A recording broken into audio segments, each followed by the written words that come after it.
ಒಂದು ಎಕರೆಗೆ 3 ಟನ್ನಷ್ಟು ಕುಂಬಳ ಸಿಗ್ತದೆ. ಇದು ಒಂದು ACL ಕ್ರಾಸ್ ಅಂತ ಹೇಳಿದ್ದಾರೆ. ಬಟ್ ಚೆನ್ನಾಗಿದ್ದಾವೆ ಕೋಳಿಗಳು, ಒಳ್ಳೆ ಕಲರ್, ಒಳ್ಳೆ ಬಾಡಿ ಲೈನು, ಹೈಟ್ ವೈಸ್ ಆಗಲಿ, ಬಾಡಿ ಡಬಲ್ ಬಾಡಿ ಎಲ್ಲ ಚೆನ್ನಾಗಿದ್ದಾವೆ ಕೋಳಿ. ಇದೊಂದು 4 ತಂದಿದ್ದೀವಿ.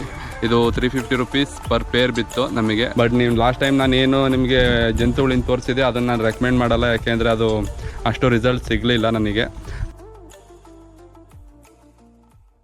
ಹಾಯ್ ಸ್ನೇಹಿತರೆ, ಎಲ್ಲರಿಗೂ ವೆಲ್ಕಮ್ ಬ್ಯಾಕ್ ನನ್ನ ಮಡಿಲು ಫಾರ್ಮ್ಸ್ ಯೂಟ್ಯೂಬ್ ಚಾನಲಿಗೆ. ಲಾಸ್ಟ್ ವಿಡಿಯೋಗೆ ಒಳ್ಳೆ ರೆಸ್ಪಾನ್ಸ್ ಬಂದಿದೆ. ಸುಮಾರು ದಿನಗಳು, ವರ್ಷ ಆದಮೇಲೆ ವಿಡಿಯೋ ಹಾಕಿದ್ರು ಕೂಡ ಒಳ್ಳೆ ರೆಸ್ಪಾನ್ಸ್ ಕೊಟ್ಟಿದ್ದು ನೋಡಿ ನನಗಂತೂ ತುಂಬ ಖುಷಿ ಆಯಿತು. ಈ ರೆಸ್ಪಾನ್ಸ್ ಕೊಟ್ಟಿರೋದಕ್ಕೆ ಇನ್ನೂ ವೀಡಿಯೋ ಮಾಡೋದಕ್ಕೆ ನನಗೆ ಹೆವಿ ಒಂಥರ ಎನರ್ಜಿ ಬೂಸ್ಟ್ ಆದಂಗೆ ಆಯಿತು. ಇವತ್ತೇನಪ್ಪ ಮ್ಯಾಟ್ರು ಅಂದರೆ, ನಿನ್ನೆ ಕುಂಬಳ ಮುರಿದು ಕೊಟ್ವಿ.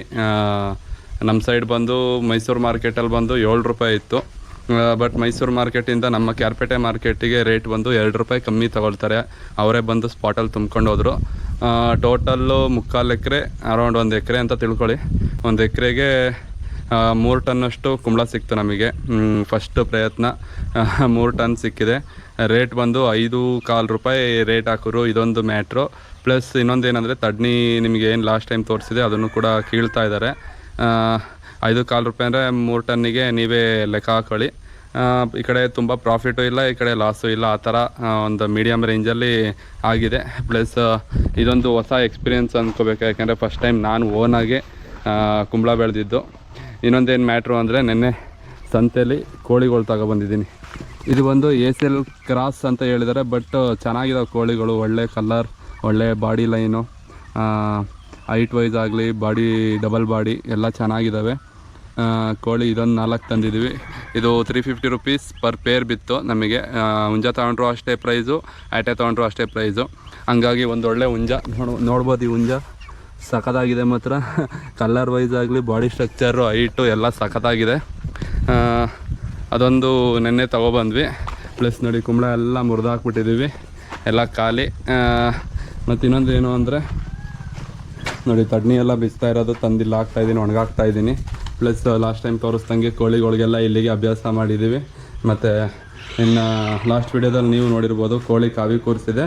ಪ್ಲಸ್ ಇನ್ನೊಂದು ಕೋಳಿ ಕಾವಿಗೆ ಬಂದಿದೆ, ಅದನ್ನು ಕೂರಿಸ್ಬೇಕು. ಮೊಟ್ಟೆ ಶಾಲ್ಟೇಜ್ ಎಲ್ಲ ನಾನೇ ತಿನ್ಕೊಬಿಟ್ಟಿದ್ದೀನಿ, ಏನೂ ಮಿಕ್ಸೇ ಇಲ್ಲ. ಇನ್ನೊಂದು ಅದಕ್ಕೊಂದು 4-5 ಕೂರಿಸ್ಬಿಟ್ಟಿರ್ಬೇಕು. ಸುಮ್ಮನೆ ನೆಲಗಾವಿ ಕೂತ್ರೆ ಕೋಳಿ ಏನುಗಳು ಜಾಸ್ತಿ ಆಗುತ್ತೆ ಕಾವಿ ಕೂತ್ರೆ. ಪ್ಲಸ್ ನಮ್ಮ ಕುರಿಗಳು ವಿಚಾರಕ್ಕೆ ಬಂದರೆ, ಕುರಿಗಳಿಗೆ ಇವತ್ತೊಂದು ವ್ಯಾಕ್ಸಿನ್ ಆಯಿತು. ಈ ವ್ಯಾಕ್ಸಿನ್ ಯಾವುದು ಅಂದರೆ, last time 1.5 month before PPR ಹಾಕ್ಸಿದ್ದೆ. ಈಗ ಬಂದು ET ಹಾಕ್ಸಿದ್ದೀನಿ. TTನೂ ಹಾಕ್ಬೋದು, ETನೂ ಹಾಕ್ಬೋದು, ಮತ್ತು HS ಅಂತ ಬರುತ್ತೆ, ಅದು 3 ಬರುತ್ತೆ. ಇನ್ನು 3 ಪೆಂಡಿಂಗ್ ಇತ್ತು, ಅದರಲ್ಲಿ ET 1 ಹಾಕ್ಸಿದ್ದೀನಿ.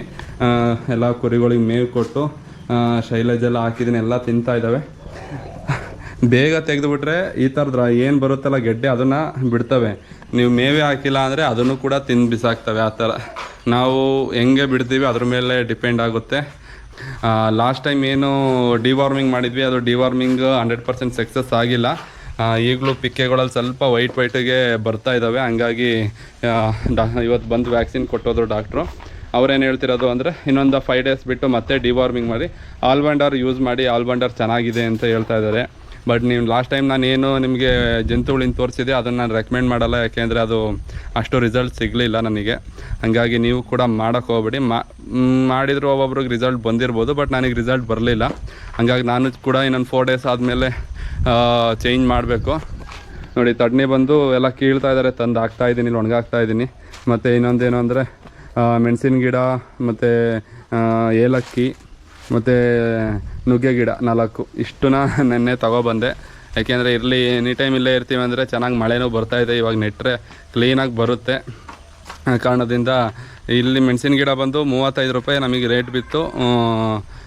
ಏಲಕ್ಕಿ ಬಂದು 45 ರೂಪಾಯಿಂದ 50 ರೂಪಾಯಿವರೆಗೂ ಇದೆ. ನಿಮ್ಮ ಸೈಡೆಲ್ಲ ಏನೇನು ರೈಟ್ ಅಂತ ಒಂದು ಕಮೆಂಟ್ ಮಾಡಿಬಿಡಿ. ಮತ್ತು ನಮ್ಮ ಬಾತುಕೋಳಿಗೊಂದು ವಿಚಾರಕ್ಕೆ ಬಂದರೆ ನೋಡಿ, ಅಲ್ಲಿ ಅವನಂತೂ ಯಾರೂ ಹಿಡಿಯೋರೇ ಇಲ್ಲ. ಇಡೀ ಫುಲ್ ಏರಿಯಾ ಅವ್ರದ್ದೇ ಆಗ್ಬಿಟ್ಟೈತೆ ಕಂಟ್ರೋಲು. ಎಲ್ಲಿ ಬೇಕಲ್ಲಿ ಓಡಾಡ್ಕೊಂಡು ಆರಾಮಾಗಿ ಓಡಾಡ್ಕೊಂಡು, ಕೈಗೆ ಸಿಗೋದಿಲ್ಲ, ಓಡಾಡ್ಕೊಂಡು ಇರ್ತವೆ.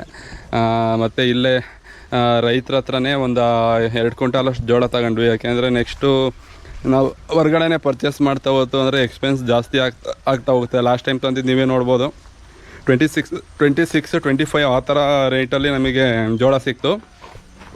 ಬಟ್ ನಾವು ನೆನ್ನೆ ರೈತರ ಹತ್ರನೇ ತಗೊಬಂದ್ವಿ. 22 ರೂಪೀಸ್ 21 ರೂಪೀಸ್ವರೆಗೂ ರೇಟ್ ಸಿಕ್ತು. ಯಾಕೆಂದರೆ 50 kgಗೆ 2 kg ಅವರು ಮಾರ್ಜಿನ್ ಬಿಡ್ತಾರೆ ರೈತರಾದರೆ.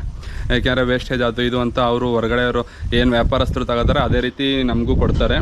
ಹಾಗಾಗಿ ಪ್ರಾಫಿಟ್ ಅಂತಲೇ ಹೇಳ್ಬೋದು. 21 ರೂಪೀಸ್ ರೇಟ್ ಬೀಳುತ್ತೆ ನಮಗೆ. ಒಂದು 2 ಕ್ವಿಂಟಾಲಷ್ಟು ಜೋಳನೂ ತಂದಿದ್ದೀನಿ. ಇನ್ನು ಈ ನೆಕ್ಸ್ಟು ಏನು ಬೆಳೆ ಮಾಡೋದು ಅಂತ ವಿಚಾರ ಮಾಡ್ತಾಯಿದ್ದೀನಿ. ಯಾಕೆಂದರೆ ನಮಗೆ ಕುರಿಗಳ್ದು ಮೇಯ್ನ್ ಕಾನ್ಸೆಪ್ಟ್ ಇರೋದು. ಯಾಕೆಂದರೆ ಅದನ್ನು ನೆಗ್ಲೆಕ್ಟ್ ಮಾಡಿ ನಾವು ಬೆಳೆ ಕಡೆ ತಿರ್ಗೋಕ್ಕಾಗೋದಿಲ್ಲ.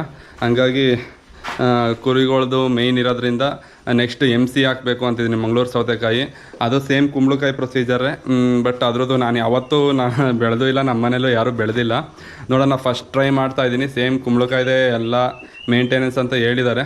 ಬಟ್ ಇದು ಯಾವ್ದಾದ್ರು ವೀಡಿಯೋ ನೋಡ್ತಿರೋರು, ಈ ವಿಡಿಯೋ ನೋಡ್ತಿರೋರು MCಲಿ ಎಕ್ಸ್ಪೀರಿಯನ್ಸ್ ಇದ್ದರೆ ಯಾವ ತಳಿ ಬೆಸ್ಟು ಈ ವಿಡಿಯೋ ಬರೋಷ್ಟಲ್ಲಿ ಆಲ್ರೆಡಿ ಹಾಕಿರ್ತೀನಿ. ಯಾಕೆಂದರೆ ಹಳೆ ವೀಡಿಯೋಸ್ಗಳೇ ತುಂಬ ಇದ್ದಾವೆ. ನೋಡೋಣ ಇಲ್ಲಿ ಲೋಕಲಲ್ಲಿ ಯಾವ್ದು ಬೆಸ್ಟ್ ಇದೆ ಅಂತ ಎಂಕ್ವೈರಿ ಮಾಡಿ ನಾನು ಹಾಕಿರ್ತೀನಿ. ಬಟ್ ನೆಕ್ಸ್ಟ್ ಏನೇನು ಹಾಕ್ಬೋದು, ಯಾವ ಥರ ಮಾಡಬೇಕು ಅನ್ನೋದೊಂದು ಕಮೆಂಟ್ ಮಾಡಿ. ಈ ಸರಿ ನನ್ನ ಪ್ರಯತ್ನ ನಾನು ಮಾಡಿರ್ತೀನಿ, ನೆಕ್ಸ್ಟ್ ಸರಿಗಾದರೂ ಅದನ್ನು ಇಂಪ್ಲಿಮೆಂಟ್ ಮಾಡ್ಕೋಬೋದು. ಇನ್ನು ಕೋಳಿ ಶೆಡ್ ವಿಚಾರಕ್ಕೆ ಬಂದರೆ ನೋಡಿ, ಎಲ್ಲ ಇಲ್ಲೇ ಅಭ್ಯಾಸ ಆಗಿದ್ದಾವೆ. ಓಹೋ, ಮರಿಗಳೆಲ್ಲ ನೋಡಿ ಟಾಪಲ್ಲಿ ಕೂತಿದ್ದಾವೆ. ಆಲ್ರೆಡಿ ಮೇಲೆ ಹಾರ್ಕೊಂಡು ಕೂರೋಷ್ಟು ದೊಡ್ಡವಾಗಿದ್ದಾವೆ ನೋಡಿ. ಇದರಲ್ಲಿ 2 ಹುಂಜ, ಅದು ಮತ್ತು ಈ ಕಡೆ ಕೂತಿದೆಯಲ್ಲ ಅದು, ಆ ಕಡೆ ಒಂದೇ ಒಂದು ಏಟೆ. ಇನ್ನು ಫುಲ್ಲು ಇವತ್ತಿಗೂ ನಿಮ್ಗೆ ಲಾಸ್ಟ್ ಒಂದು 15 ಡೇಸಲ್ಲಿ ತೋರಿಸ್ದಾಗಲೂ ಫುಲ್ ಮಳೆ ಮೋಡ, ಇವತ್ತಿಗೂ ಫುಲ್ ಮಳೆ ಮೋಡ ನೋಡಿ. ಕುಂಬಳಕಾಯಿ ಎಲ್ಲ ಮೀಡಿಯಮ್ ಸೈಜ್ ಇದೆ.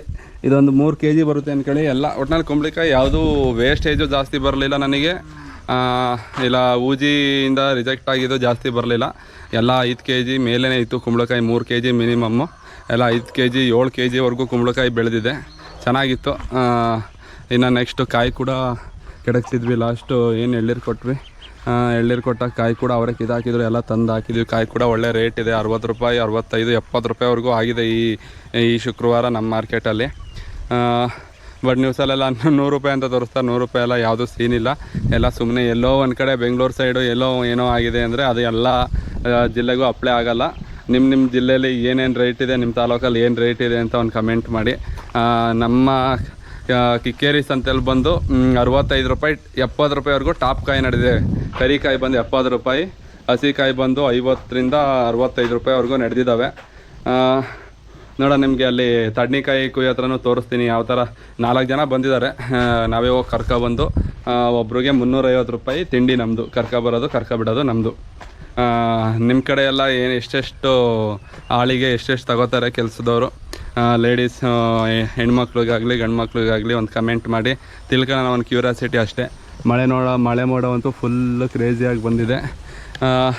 ಇವಾಗ 2 ಡೌಟ್ ಏನು ಅಂದರೆ, ಒಂದು ಟ್ಯಾಕ್ಟ್ರಲ್ಲಿ ಉಳಿಸೋಣ ಇಲ್ಲ ನಾನೇ ಟಿಲ್ಲರ್ ತಗೊಳ್ಳೋಣ ಅಂತ. ಯಾಕೆಂದರೆ ಟ್ಯಾಕ್ಟ್ರಲ್ಲಿ ಉಳಿಸಿದ್ರು ಏನಿಲ್ಲ, ವರ್ಷಕ್ಕೊಂದು 20,000 30,000 ರೂಪಾಯಿವರೆಗೂ ನಮಗೆ ಆಗುತ್ತೆ. ಈಗ ಕುಂಬಳ ಮಾಡ್ತು ಅಂದರೆ ಒಳಗಡೆ ಉಳಕ್ಕೆ ಎತ್ತುಗಳು ಕರೆಸ್ಬೇಕು, ಅವ್ರಿಗೆ ಒಂದೊಂದು ಸರಿಗೆ 1,000 ಕೊಡಬೇಕು. ಟಿಲ್ಲರ್ ಆಯಿತು ಅಂದರೆ ಒಂದು 30,000 40,000 ರೂಪಾಯಿವರೆಗೆಲ್ಲ ಸಿಕ್ಬಿಡುತ್ತೆ. ಅದಕ್ಕೋಸ್ಕರ ನಾನೇ ಟಿಲ್ಲರ್ ತಗೊಳ್ಳೋಣ ಅಂತ ಐಡಿಯಾ ಮಾಡಿದ್ದೀನಿ. ಬಟ್ ಹೆಂಗೆ ಏನು ಅಂತ ಇನ್ನೂ ಫೈನಲ್ ಆಗಿಲ್ಲ. ಯಾಕೆಂದರೆ ಎಲ್ಲ ಕಡೆ ಸರ್ಚ್ ಮಾಡ್ತಾಯಿದ್ದೀನಿ. ಇವತ್ತೊಂದು ಕರೆದಿದ್ದಾರೆ ಟ್ರಯಲ್ಲಿಗೆ ಅಂತ, 7 HP ಬೆಟ್ರಾ ಇಲ್ಲ 9 HP ಬೆಟ್ರಾ ಅಂತ ಪೆಟ್ರೋಲ್ ಇಂಜಿನಲ್ಲಿ. ನೋಡೋಣ, ಇವತ್ತು ನೋಡ್ಕೊಬಂದು ನಿಮಗೆ ಯಾವ್ದು ಬೆಸ್ಟ್ ಅಂತ ಒಂದು ಆದರೆ ಸೈಡಲ್ಲಿ ಪೋಸ್ಟ್ ಮಾಡಿರ್ತೀನಿ. ಯಾರಾದ್ರು ಟಿಲ್ಲರ್ ತಗೊಳ್ಳೋಕ್ಕೆ ಐಡಿಯಾ ಮಾಡ್ತಿರೋರಿಗಾದರೆ ಇದೊಂದು ಹೆಲ್ಪ್ ಆಗ್ಬೋದು. ಸ್ನೇಹಿತರೆ, ಈವ್ನಿಂಗ್ 6 o'clock ಆಗಿದೆ. ಇವಾಗ ಎಲ್ಲ ಕೋಳಿಗಳೆಲ್ಲ ಕೂಡಾಕಿ ನೋಡ್ಬೋದು ನೀವು. ತಡ್ನಿ ಏನು ಬಿಡಿಸಿದ್ವಿ ಅದು ಒಂದು 10 ಚೀಲ ಅಷ್ಟಾಗಿತ್ತು. ಈ ಜಮೀನೆಲ್ಲ ಉಳಿಸಿದ್ವಿ. ನಿಮಗೆ ನಾಳೆ ಲಾಗಲ್ಲಿ ಬಂದು ಜಮೀನು ಉಳಿಸಿರೋದು ಎಲ್ಲದು ಇನ್ನೂ ಸ್ವಲ್ಪ ಪೆಂಡಿಂಗ್ ಇದೆ, ಅದು ಕೂಡ ತೋರಿಸ್ಬೇಕು. ಮತ್ತು ಇನ್ನೊಂದೇನು ಅಂದರೆ, ನಮ್ಮ ಏನು ಈ ಹೊಸದ ಕೋಳಿ ತಂದಿದೆ ಆ ಕೋಳಿಗಳ್ನ ಸಮೇತ ನಮ್ಮ ಕೋಳಿ ಶೆಡ್ಡಿಗೆ ಬಿಟ್ಟಿದ್ದೀವಿ. ಎಲ್ಲ ಅದ್ರ ಜೊತೆ ಹೊಂದ್ಕೊಂಡು ಆರಾಮಾಗಿ ಫ್ರೀಯಾಗಿ ಓಡಾಡ್ಕೊಂಡಿದ್ದಾವೆ. ಬಟ್ ನಮ್ಮ ನಾಟಿ ಕೋಳಿಗೂ ಇದಕ್ಕೂ ತುಂಬ ಡಿಫ್ರೆನ್ಸ್ ಇದೆ. ಇದು ನಾರ್ಮಲಾಗೆ ಹುಟ್ಟಿದಾಗ್ಲಿಂದ ಹೊರಗಡೆ ಬೆಳೆದಿತ್ತು ಅಂದರೆ ತುಂಬ ಆ್ಯಕ್ಟಿವ್ ಆಗಿರ್ತದೆ. ಫಾರ್ಮಲ್ಲಿ ಬೆಳೆದಿರೋದಿಲ್ವಾ, ಆ ರೀಸನಿಂದ ತುಂಬ ಸ್ಲೋ ಪ್ರೊಸೆಸ್ ಎಲ್ಲದೂ. ಮೇಯೋದಿಂದ ಓಡಾಡೋದು, ತಿನ್ನೋದು ಎಲ್ಲದೂ. ನಮ್ಮ ಕುರಿಗಳ ವಿಚಾರಕ್ಕೆ ಬಂತು ಅಂದರೆ ಎಲ್ಲದಕ್ಕೂ ತಿಂಡಿ ಹಾಕಿದೆ, ಎಲ್ಲವೂ ಹೆಲ್ತಿಯಾಗಿ ಆರಾಮಾಗಿ ಪೀಸ್ ಆಗಿದ್ದಾವೆ. ಪ್ಲಸ್ ಒಂದೊಂದು ಕೋಳಿಗಳು ಇನ್ನೂ ಓಲ್ಡ್ ಮೆಮೊರಿ, ಇಲ್ಲಿಗೆ ಬಂದು ಕುತ್ಕೊಳ್ಳೋಕೆ ಇದು ಮಾಡ್ತವೆ, ಓಡಿಸ್ದಾಗ ಅಲ್ಲೋಗಿ ಕುತ್ಕೊಂತವೆ. ಇವತ್ತಿಗೆ 20 ಡೇಸ್ ಆಗಿದೆ ನಮ್ಮ ಕರಿ ಕೋಳಿ ಕಾವಿ ಕೂರಿಸಿ. ಅದಿನ್ನೂ ಮರಿ ಮಾಡಬೇಕಿತ್ತು, ಇವತ್ತು ನಾಳೆ ನಾಡೋದ್ರಲ್ಲಿ 22 ಡೇಸ್ ಒಳಗಡೆ ಆಗುತ್ತೆ. 80-90% ನೋಡೋಣ. ಫಸ್ಟ್ ಟೈಮ್ ಅಲ್ವ ನಾನು ಮಾಡಿರೋದು, ಏನಾಗುತ್ತೆ ಏನೋ ಅಂತ ನೋಡೋಣ. ಇನ್ನೂ ಜಮೀನು ಉಳಿಸೋದು ಪೆಂಡಿಂಗ್ ಇದೆ. ಈ ಕಡೆ ಏನು ತಡ್ನಿ ಹಾಕಿದೆ ನಿಮ್ಗೆ ಲಾಸ್ಟ್ ಟೈಮ್ ತೋರಿಸಿದ್ದೆ, ಅದನ್ನು ಬಂದು ಇನ್ನೂ ಉಳಿಸಿಲ್ಲ. ಏನು ಕುಂಬಳ ಹಾಕಿದ್ವಿ ಅದನ್ನು ಕೂಡ ತೋರಿಸಿದ್ವಿ. ನಾಳೆ ಲಾಗಲ್ಲಿ ಬಂದು MC ಅಂದರೆ ಮಂಗಳೂರು ಸೌತೆಕಾಯಿ ಮತ್ತು ಕುಂಬಳಕಾಯಿ ಸೀಡ್ಸ್ ತಂದಿದ್ದೀವಿ. ಅದನ್ನು ಯಾವ ಥರ ಏನು ಬ್ರ್ಯಾಂಡು, ಎಷ್ಟಾಯಿತು ಪ್ರೈಸಿಂಗು, ಅದೆಲ್ಲದು ಬರುತ್ತೆ. ನಿಮಗೆ ಒಂದು ಸಣ್ಣ ಕ್ಲಿಪ್ ಕೂಡ ಹಾಕಿದ್ದೀವಿ, ಯಾಕೆಂದರೆ ಆಲ್ರೆಡಿ ಅದನ್ನು ಇದು ಕೊಟ್ಟುಬಿಟ್ಟಿದ್ದೀವಿ ನರ್ಸರಿಗೆ. ಪ್ಲ್ಯಾಂಟ್ ಚಿಕ್ಕ ಸಸಿ ಮಾಡಿಕೊಡ್ತಾರೆ ಅವರು, ಯಾಕೆಂದರೆ ಸೀದಾ ನೆಟ್ಟರೆ. ಈಗ ಅದು ಮ್ಯಾಟ್ರು ಬಿಡಿ, ಏಕೆಂದರೆ ಅದು ನಾಳೆ ಲಾಗಲ್ಲಿ ಕ್ಲೀನಾಗಿ ಪಿನ್ ಟು ಪಿನ್ ಡೀಟೇಲ್ಸಾಗಿ ಕೊಡ್ತೀನಿ. ಇದೇನು ಅಂದರೆ JCP ಅಲ್ಲಿ ಕೆಳಗಡೆ ಸ್ವಲ್ಪ ಕೆಲಸ ಮಾಡ್ತಾಯಿದ್ರು, ನಿಲ್ಲಿಸ್ಬಿಟ್ಟು ಹೋಗಿದ್ದಾರೆ. ನಮ್ಮದು ನಲ್ಲಿ ಪೈಪ್ಲೈನ್ ಕೂಡ ಇರಲಿಲ್ಲ ಅಲ್ವಾ, ವಾಟರ್ ಸಪ್ಲೈದು, ಅದ್ರದ್ದು ಕೂಡ ಗುಂಡಿ ತೋರಿಸ್ತೀನಿ ತಡೀರಿ.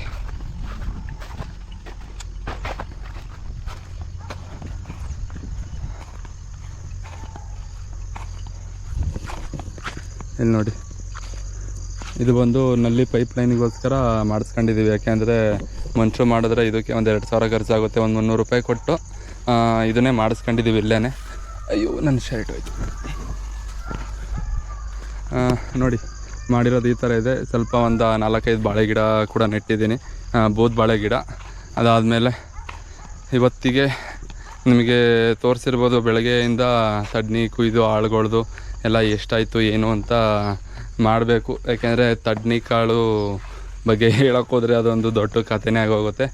ಐ ಥಿಂಕ್ ನಾಳೆ ವ್ಲಾಗಲ್ಲಿ ಬಂದು ಸೀಡ್ಸ್ ಬಗ್ಗೆ ಇರುತ್ತೆ, ನಾಡ್ದು ವ್ಲಾಗಲ್ಲಿ ಬಂದು ತಡ್ನಿಕಾಯಿ ಬೆಳಿಬೇಕೋ ಬೆಳಿಬಾರ್ದು ಈ ಕಂಟೆಂಟ್ ಆಗಿರುತ್ತೆ. ಕಂಟೆಂಟ್ಗೋಸ್ಕರ ವೆಯ್ಟ್ ಮಾಡಿ ಅಂತ ಹೇಳ್ತಾ ಈ ವ್ಲಾಗ್ನ ಇಲ್ಲಿಗೆ ಎಂಡ್ ಮಾಡ್ತಾ ಇದ್ದೀನಿ. ಈ ವಿಡಿಯೋ ಕಂಪ್ಲೀಟಾಗಿ ನೋಡಿರೋರಿಗೆ ಥ್ಯಾಂಕ್ ಯು ಸೋ ಮಚ್ ಹೇಳ್ತಾ ಎಲ್ಲರಿಗೂ ನಮ್ಮ ಕುರಿಗಳಿಂದ ನಮ್ಮಿಂದ ಬಾಯ್.